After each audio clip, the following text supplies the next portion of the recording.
Баршаңызға қайырлы күн. Бүгін осындай өте дәмді шоколадты кекс дайындадым.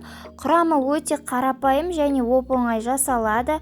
Аяқ асты қонақ келіп қалған кезде немесе күнделікті шайға пісіруге өте ыңғайлы. Ортасы да толықтай піседі және маған осы жолы өте қатты ұнады. Сіздер де жасап көріңіздер, ұнайды деген ойдамын.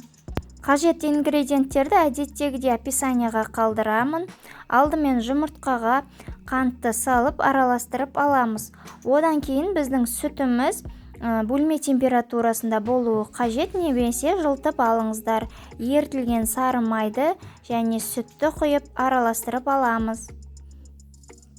Одан кейін ұнның үстіне қопсытқышты және какаоны салып бірге салатын боламын.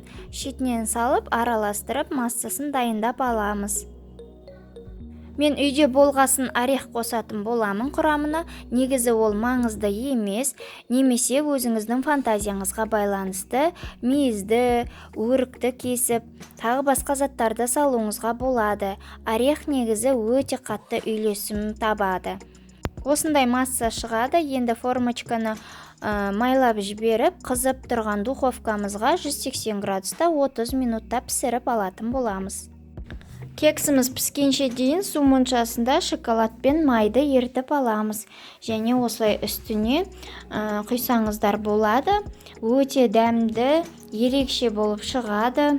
Және үстіне өздеріңіздің қалауыңызша әсемдесеңіздер болады. Мен осылай орех септім.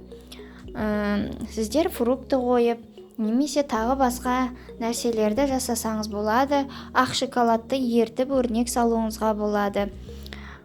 Бұл кексті алғаш жасаған адамның қолынан келеді. Өте дәмді шығады. Сіздерге де кеңес беремін. Және де достар, менің каналыма тіркеліп, лайк басып, қоңыраушаны басып қойыңыздар. Күнделікті рецепттерімді жіберіп алмаңыздар. Назарларыңызға рахмет, қош сау болыңыздар.